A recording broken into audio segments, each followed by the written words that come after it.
Do Teslas still catch on fire? You know, that's a question I thought I would Google. I was wondering myself because I have a Tesla. I've had one for about, a month and a half, 2 months now. First one I've ever had. And of course, like you guys, you probably heard of Teslas catching on fire when charging, right? Now, first of all, let me say, any vehicle can catch on fire. A gas vehicle or an electric vehicle. But what about when you're charging it in your garage? Obviously, if it catches on fire inside my house, I'm gonna have a problem. So I went out to Google and I Googled it, and I got a lot of other things come up, some interesting stuff, questions that people ask, I guess, on the web about the Tesla. So we're gonna get to the fire part as well. But we're going to start off here. It says, how many fire deaths, these are questions that we ask, are attributed to a Tesla crash? Now it says here, a third-party report shows at least 20 people burned to death in their Tesla in the US in 2022. Now that's a little bit dated, I realize. Are Tesla fires hard to put out? It says here that electric cars combust differently than their gas-powered counterparts, like the one sitting here, and that they last longer and are harder to put out and can even reignite. Let's see. Is it safe to park a Tesla in your garage? It says, if you think of the number of electric vehicles, Teslas and others on the road today, we have very few fires compared to cars on the road, so it is safe. Parking an electric vehicle and charging it inside a garage is safe as long as the proper setup and recommendations are followed. And that's pretty much key with everything, right? I mean, imagine you take your gas heater to the gas station and have something that ignites, a lighter or something, while you're pumping gas, right? Well, you know that's a bad thing. So obviously you don't want to do that. You have to do it properly. With an electric vehicle, imagine that you didn't connect up your charging outlet correctly. In other words, it's wired wrong or something, and that's why it's a good idea to have a certified electrician hook up your outlet.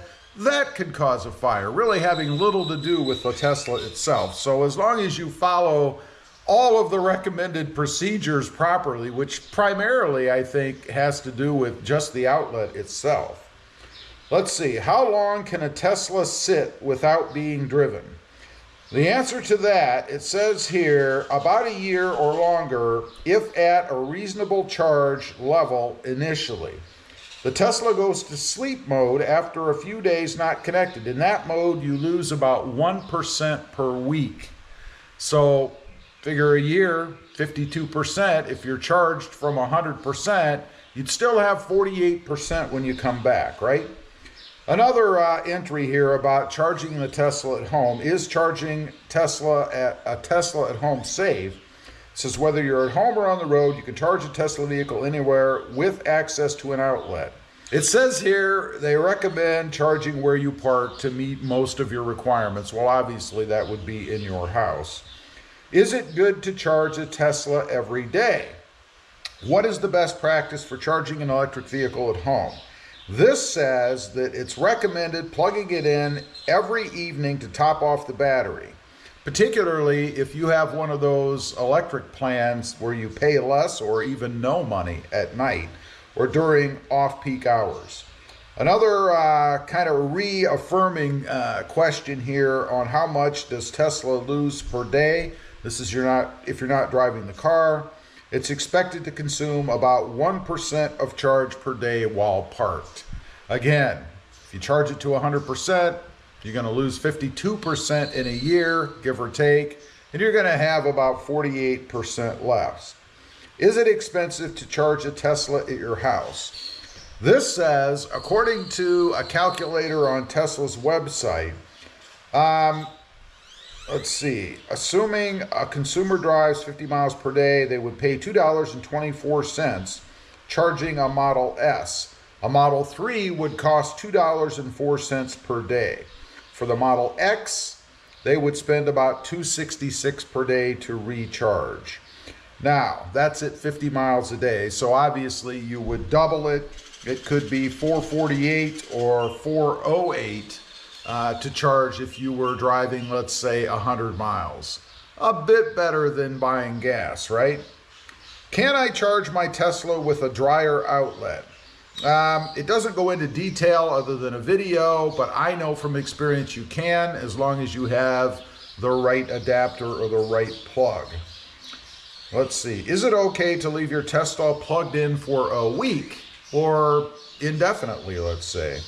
It says it's designed to maintain the battery over time and will not overcharge when plugged in for an extended period. For that reason, when you're away from home, it's recommended to leave it plugged in. So there's no reason to not plug it in. It's not going to overcharge. It's going to stop when it's full and then just maintain. Kind of like a battery maintenance minder, like you'd hook onto your gas heater, right? How much does it cost to install a Tesla charger? It says here the charger itself, and this is the wall charger, not the mobile charger like I have over there, is about $500. It's actually $450 now. And installation costs, that would be for the outlet or to wire it into an outlet. You have to have some power source, right? It's $500 to $6,500. I think they actually mean $650. I had mine done for a bit under $400. Kind of depends on the part of the country that you live in, I think, and how much your installer charges, I suppose. What happens to Tesla after 10 years? It says here, Tesla batteries tend to degrade to the extent of about 1% of range per year, which means the batteries retain 90% of their capacity after 10 years on the road. That's pretty good. So after 10 years, you're still going to have 90% of the capacity in your Tesla. Not too bad. What are Tesla maintenance costs?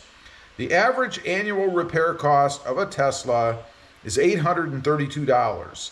This says that is well above $652 across all brands. It doesn't really go in to state what that is. I mean, all you really have to do to a Tesla is rotate the tires and make sure that you have windshield wiper fluid. I mean, you don't really do anything else. There's no oil changes, no transmission fluid flushes, no brake fluid changes, nothing like that. So I guess that one is a testament to take what you read on the internet with a grain of salt. Do Teslas need oil changes? No, they do not, because they don't use oil. That's pretty simple, right? What drains the Tesla battery the most? It says here, bumping up the heater air conditioning for comfort while driving takes more energy from the battery. Controlling the interior and battery temperature is the biggest power drain, second to driving the vehicle. Electric cars aren't able to draft off the heat of the engine to warm the cabin like internal combustion engines do. So they have to create their own heat electrically. Anyway, those are just a few things I think that I found kind of interesting while I was searching for fires on the Tesla. I'm not real concerned about it. Obviously, I parked mine in the garage, so I'm not overly concerned about my Tesla catching on fire. If it did, I would suggest that you just keep your home insurance policy up to date. Leave a comment. Let me know if there's anything else interesting like that you found out while just kind of searching around on the web. I'd be curious to know. Thanks for watching. Stay safe out there. Bye.